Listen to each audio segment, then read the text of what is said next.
Padre, y del Hijo, y del Espíritu Santo. Amén. Padre nuestro que estás en el cielo, santificado sea tu nombre, venga a nosotros tu reino, hágase tu voluntad en la tierra como en el cielo. Danos hoy nuestro pan de cada día, perdona nuestras ofensas, como también nosotros perdonamos a los que nos ofenden.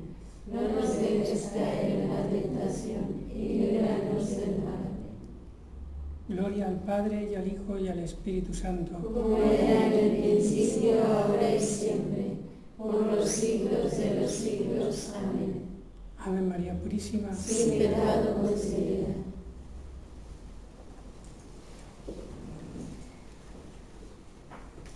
Comenzamos esta conferencia con un texto de San Juan, capítulo 10, a partir del versículo 1. En verdad os digo que el que no entra por la puerta del redil de las ovejas, sino que salta por otra parte, ese es ladrón y salteador. Mas el que entra por la puerta es pastor de ovejas.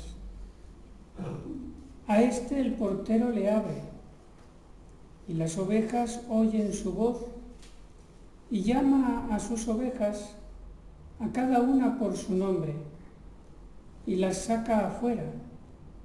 Y cuando ha sacado afuera sus propias ovejas, va delante de ellas, y las ovejas le siguen, porque conocen su voz. Mas al extraño no le siguen, antes huyen de él, porque no conocen la voz de los extraños.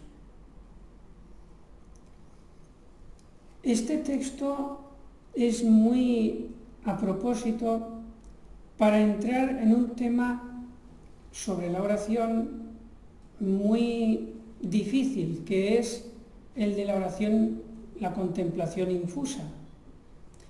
Porque en el tema de la mística, como es un tema muy desconocido, misterioso, pues cabe mucho también los engaños de Satanás.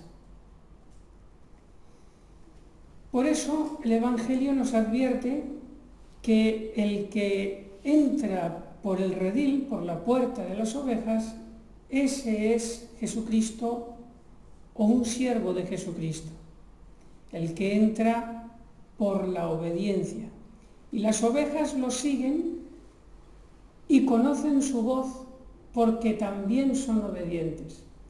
Y no conocen la voz de los extraños, que son los desobedientes. Por lo tanto, la clave para no errar en la contemplación infusa y en todo lo que sea la naturaleza mística es la virtud de la obediencia, que está muy relacionada con la virtud de la humildad. Por este camino es imposible perderse. La contemplación infusa es un anticipo de la visión beatífica en el cielo. Un anticipo muy lejano, pero algo tiene relación. Porque ya la contemplación infusa es una experiencia de Dios. Una experiencia que sobrepuja todo lo sensible. Cuando se habla de mística en contemplación infusa, uno tiende a imaginárselo como algo sensible, y no es así. Puede redundar en el cuerpo también alguna sensación sensible, pero lo sustancial, esencial de la experiencia mística no tiene nada que ver con lo sensible, con lo que entra por los sentidos, ya sea tacto, gusto, olfato. Algunos pueden decir, bueno, es que el Padre Pío olía a unas rosas, ya, pero es que eso no es lo místico que vamos a hablar ahora. Eso es las gracias gratis data, que se pueden dar o no dar. Pero la contemplación infusa no es una gracia gratis data, forma parte del camino ordinario de toda alma si quiere santificarse. Por eso vamos a ver algunas notas que dicen los maestros de la vida espiritual y los santos sobre la contemplación infusa. Va después de la noche del sentido.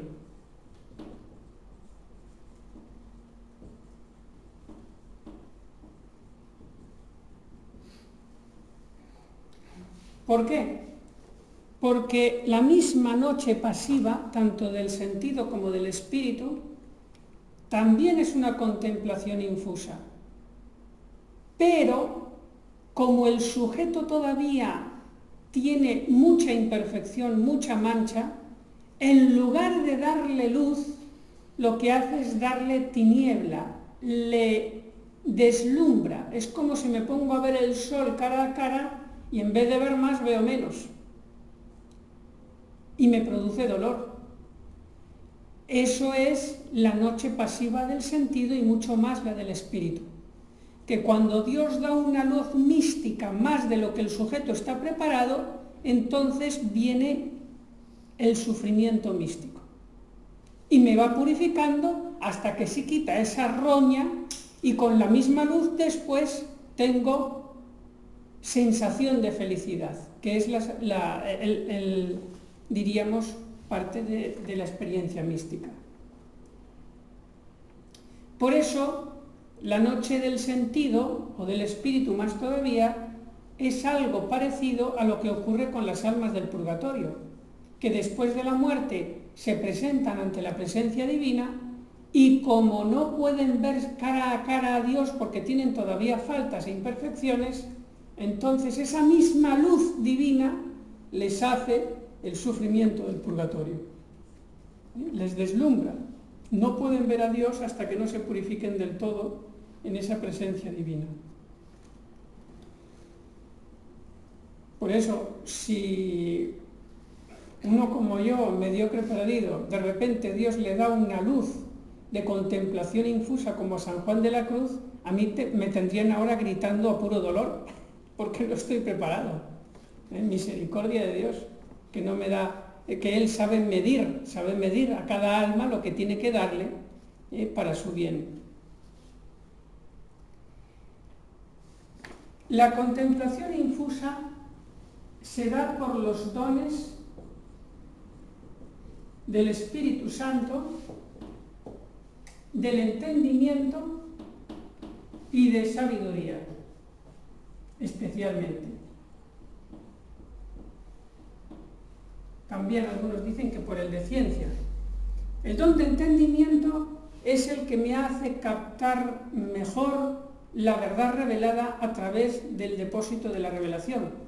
Uno que lee la Biblia y saca más enjundia, más sentido a las palabras, puede ser que sea porque tiene algo del don de entendimiento.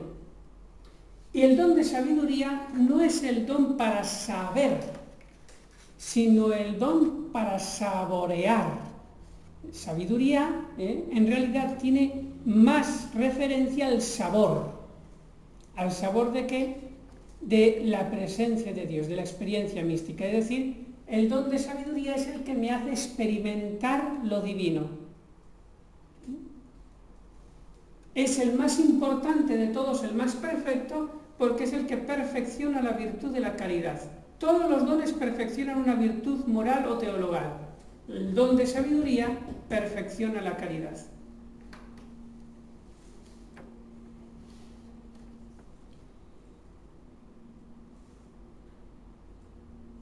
Por eso la contemplación infusa es una oración en la que Dios inflama al alma de amor hacia Él y hacia los hermanos, de una manera pasiva, mucho más eficaz que cuanto yo pueda ejercitarme en la caridad a modo ascético. La experiencia mística o contemplación infusa es imprevisible.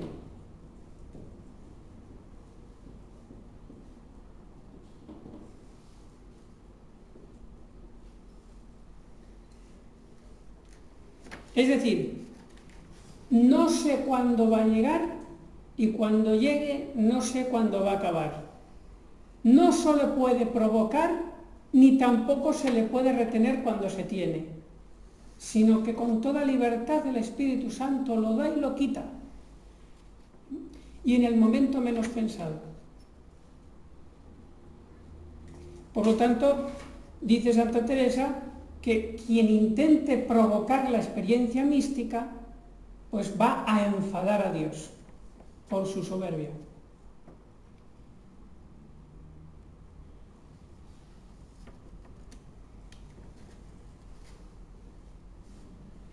Hay algunas personas que pueden caer en el error de pretender algo parecido en la oración, que es sin ninguna preparación, sin ningún libro por si acaso me distraigo, se presentan ante el sagrario, se quedan mirándolo y como diciendo, Señor, hazlo todo. Entonces lo que ocurre es que viene la imaginación y lo hace todo, efectivamente. Y se pasa la hora viendo películas. Eso pasa mucho, embobaos. Parecen que están con los ojos beatíficos viendo el sagrario y en realidad están pensando en las 1001 aventuras de toda su vida. Porque atención, una cosa es hablar con Dios y otra cosa es empezar a contar cosas que me ocurren para desahogarme como quien habla solo. Eso no es hablar con Dios. Hay muy poquita diferencia entre una cosa y otra. El hablar con Dios es que ese hablar sobre mi vida, sobre las cosas que me pasan, llega a los afectos. Gracias, perdón, te pido, te amo, te adoro. Si no hay afectos, entonces es un palabrear que en realidad estoy hablando conmigo mismo, no con Dios. Para que no ocurra eso, estar embobados, pues con lo que les dije en la otra conferencia, prepararse, coger los remos, pero no pretender esperar con ese medio a que de repente Dios se digne lanzarme una luz mística para que tenga mi oración ese día. La contemplación infusa es intermitente a lo largo de la vida.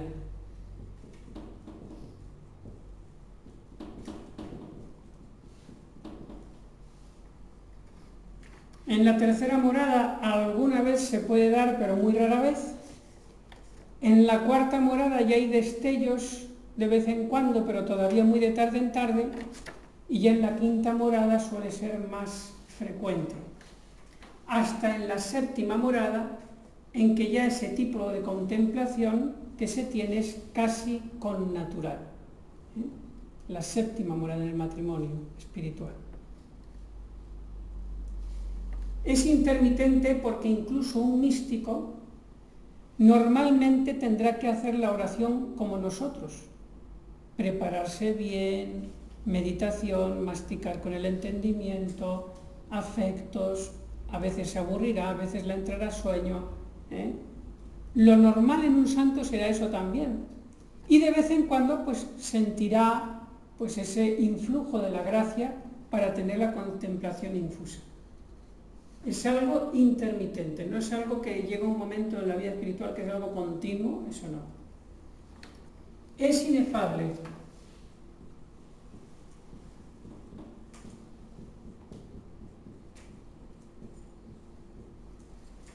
Es decir, no se puede explicar.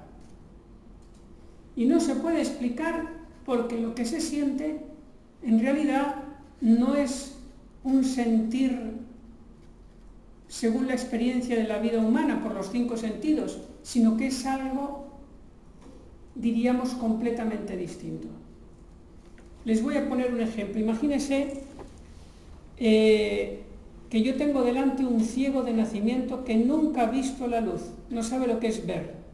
Y yo le puedo explicar, bueno, mire, es que la luz es así extensa y varios tonos y tal, y el otro puede racionalmente decir, pues sí, pues comprendo lo que usted me dice, pero no me lo puedo imaginar.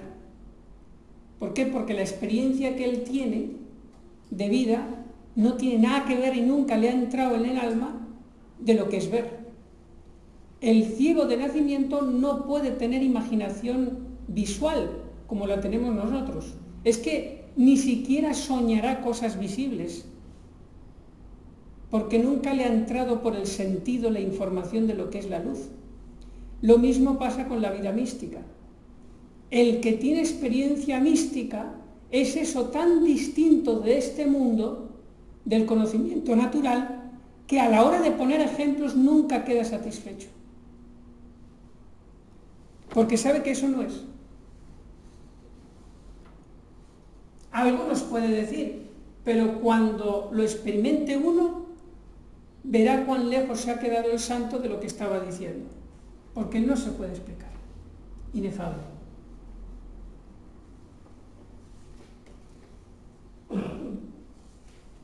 Ahora voy a poner una gran diferencia de lo que es la verdadera contemplación infusa y de lo que es una alucinación, una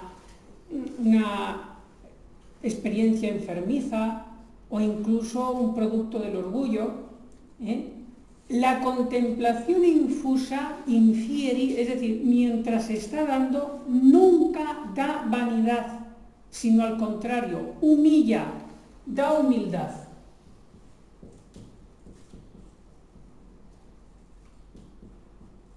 Si uno tiene contemplación infusa y nota que tiene vanidad, mala señal.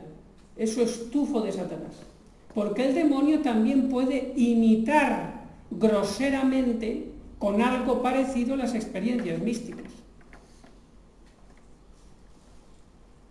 Por eso este tema místico es muy resbaladizo. Y dice Santa Teresa que el demonio mete la pata y el hocico para que los místicos se extravíen. El caso muy concreto es el del Padre Pío, que tenía experiencias de los dos lados, del demonio y de Dios, continuamente. Es un terreno muy resbaladizo. Pues lo propio de la verdadera contemplación mística es que da humildad. Y además de la humildad, da las demás virtudes en grado superior. Santa Teresa ponía este ejemplo. La ascensión del alma hasta el matrimonio espiritual se asemeja a un gusano. Y el gusano, ella lo ponía hasta la tercera morada. Y decía que en la tercera morada, las almas delante de Dios son, diríamos, ella misma lo dice, ¿no?, que son feas como un gusano. Por estar en gracia de Dios, Dios se refleja en ellas y ve su hermosura. Pero por el defecto que tiene el alma antes de entrar en la vía mística, pues en lo que tiene de ella es un gusano baboso, ¿no? Y el Señor tiene misericordia y paciencia con esa alma gusanosa, y la alienta a que siga adelante. Pues bien, dice Santa Teresa que en la cuarta morada el alma comienza a hacerse el capullo de seda, comienza a hilarlo, pero todavía es gusano, todavía.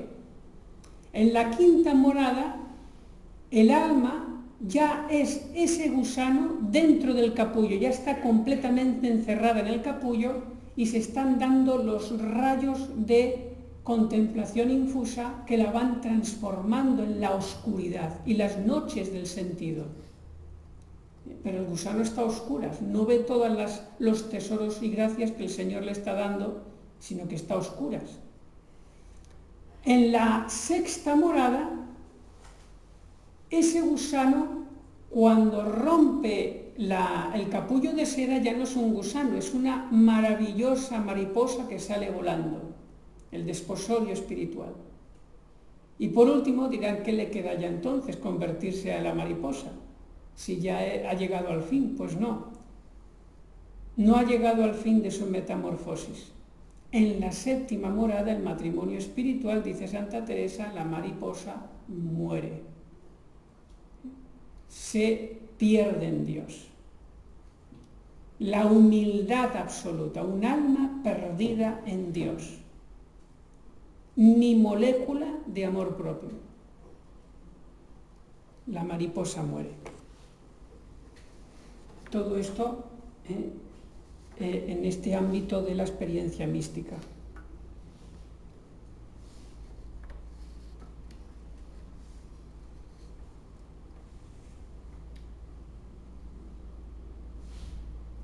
Como dije antes, el contemplativo místico también puede ser especialmente hostigado por el demonio, o sea, es hostigado por el demonio.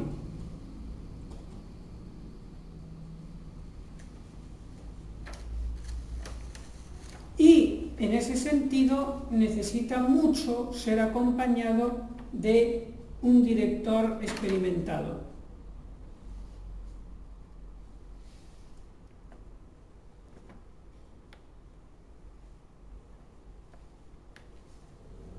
La gran diferencia entre las experiencias de Dios y las experiencias del demonio, como dije, es que las experiencias de Dios dan profunda confusión de sí mismo, dan lágrimas sinceras, dan deseo de padecer por los pecados, dan deseo de ser el último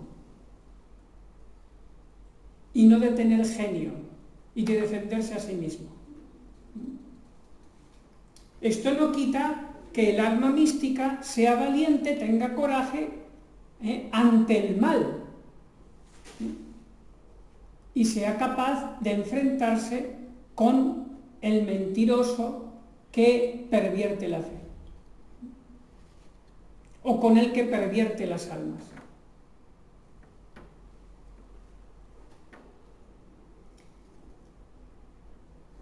Vamos a ver ahora brevemente las clases de contemplación infusa, según el grado de ascensión del alma a Dios. Esto es un resumen súper esquemático de lo que dice Rollo Marín. Primero, después de en la meditación, el alma va teniendo cada vez más simplicidad de ideas, más, diríamos, tiende a una oración de simple mirada, pero como contemplando la presencia divina sin más, sin distraerse, pero todavía no llega a ser propiamente contemplación infusa.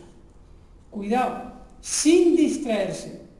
Si a ustedes alguna vez les pasa que se ponen a mirar el sagrario o la custodia y piensan nada más que en la presencia divina, ningún otro pensamiento de que si es bueno, que si es misericordioso, que si me quiere mucho, no, nada más que Dios está ahí. Si eso les queda por mucho tiempo y sin distracción, entonces eso es señal de que están siendo llamados a la contemplación infusa si es que son perseverantes en no negar nada a Cristo. Porque luego está el otro aspecto de la ascética, que claro, que si yo le niego cosas a Dios y empiezo a romper el silencio, o trato mal a las hermanas, o abuso de poder, o lo que sea, pues entonces Dios se retira. Pero si yo soy fiel, entonces la oración de simple mirada que he dicho antes ya es como una invitación, como si me dijera Dios, ya te queda poco para entrar en el periodo místico. Bueno, pero eso todavía es ascético.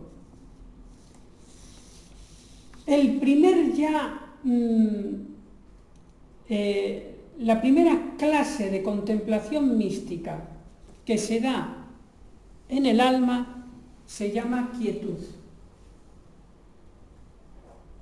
Oración de quietud. Donde es agarrada por la contemplación infusa solo la voluntad, pero todas las demás potencias quedan libres. El entendimiento puede discurrir, la imaginación también puede dar guerra, pero la voluntad está agarrada en una especie de acto volitivo continuo que es conformidad con la voluntad de Dios. Después está diríamos más adelante, la oración de unión, en la que, fíjense, conforme vamos avanzando en la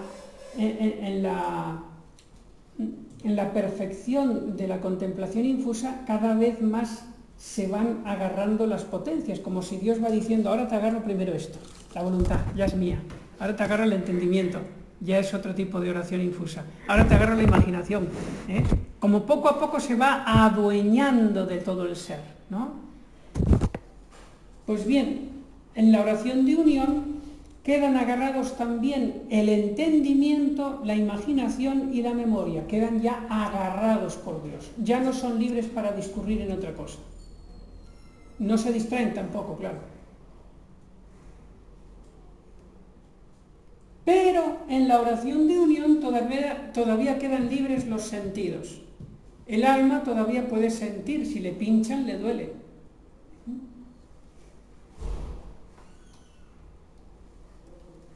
El tercer paso de oración infusa se llama oración extática. De ahí viene el éxtasis.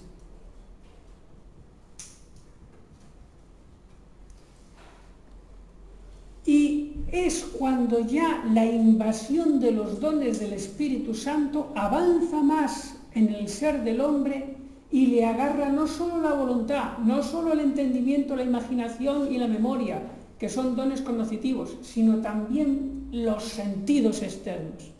Ya no ve, ya no oye, ya no siente. Eso es lo que propiamente éxtasis, ¿no?, que leemos en la vida de los santos. Y esto ocurre porque la naturaleza humana no está acostumbrada a la invasión de lo divino y entonces desconecta. Es como cuando uno sufre un dolor muy grande, la naturaleza humana no está capacitada para sufrir tanto en ese momento y entonces se produce el síncope, se desmaya por dolor. Cuando el dolor llega a un techo, diríamos que el cuerpo tiene la autodefensa de desconecto, porque entonces ya, pues algo parecido pero en positivo es la oración estática. Ante tanta invasión de lo divino, el cuerpo humanamente desconecta. No es que se caiga al suelo, pero desconecta. No puede estar despierto y a la vez sentir tanta luz. Y luego, cuarto, el último punto es la unión esponsalicia transformante.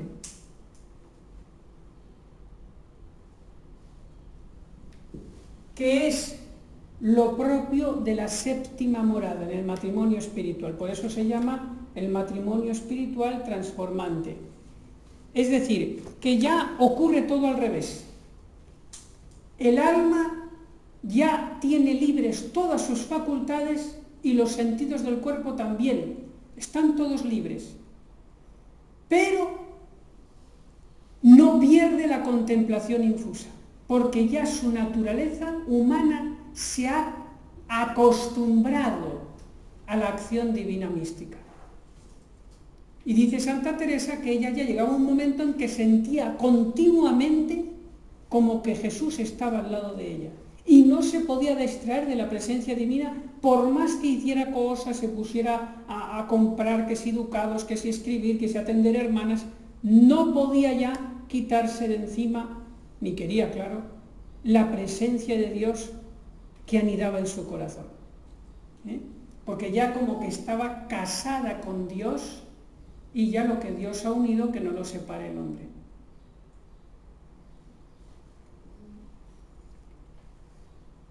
La oración estática es más propia de la sexta morada y la esponsalicia transformante de la séptima.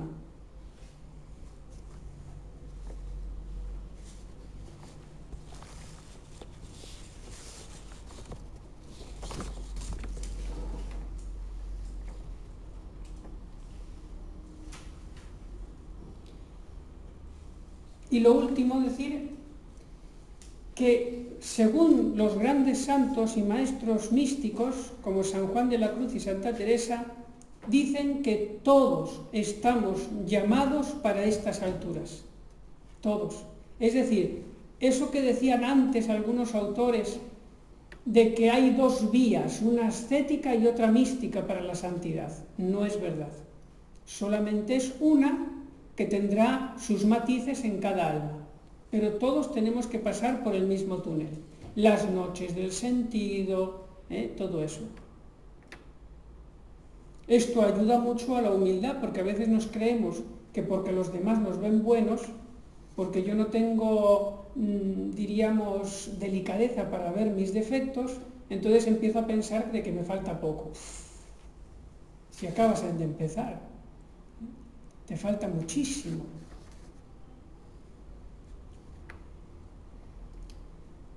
Y eso da humildad. Y nos evita la tentación de la vanidad, del orgullo espiritual. Voy a leer un simpático éxtasis de San Francisco de Asís en la página 287 de este libro de la vaca. Era levantado muchas veces a la dulzura de tan alta contemplación que, arrebatado por encima de sí mismo, a nadie revelaba la experiencia que había vivido de lo que está más allá del humano sentido. Fíjese, otra consecuencia o prueba de que un alma está tocada místicamente es que no lo va contando por ahí. No va diciendo, yo he tenido esto, yo he tenido lo otro, y para que todo el mundo se entere. Eso es muy mala señal. Sino que más bien lo cuenta solo al superior o superiora y al director espiritual. Y a nadie más. Es como una especie de pudor místico, como que lo ve como secreto entre él y el amado.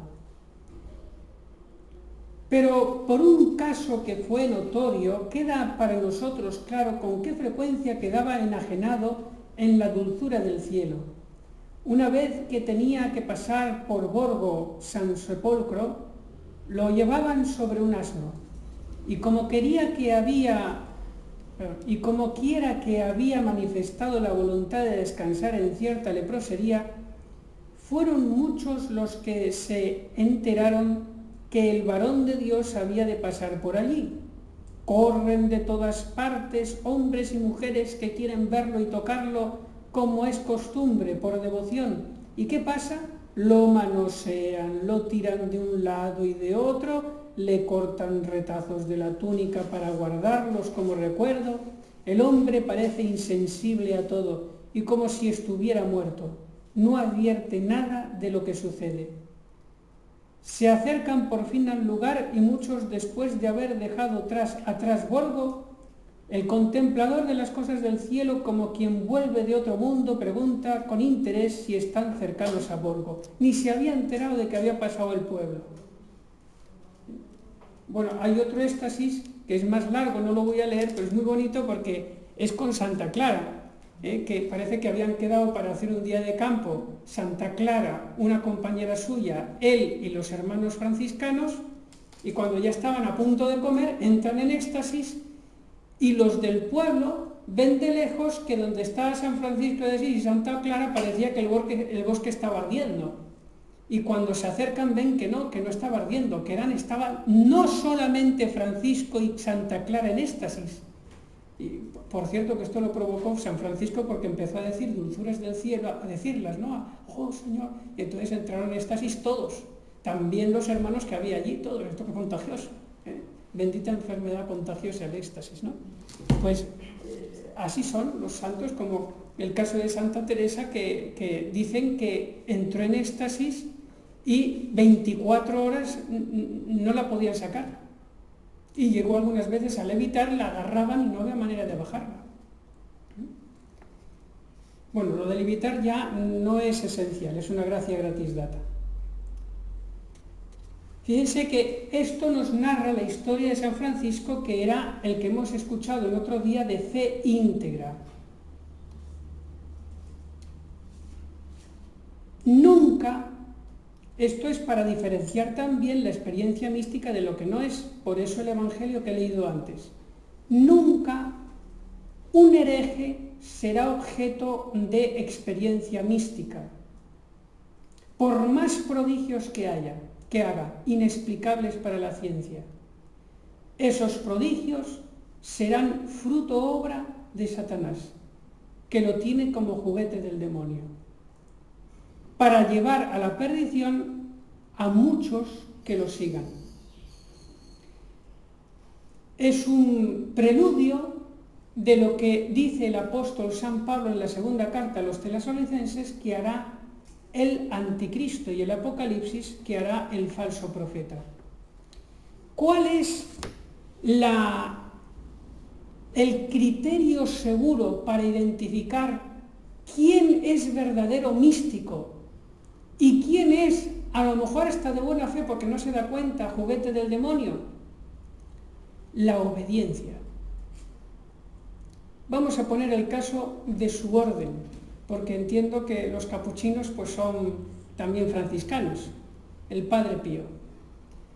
El Padre Pío, que era uno de los más grandes místicos de toda la historia de la Iglesia, no va más,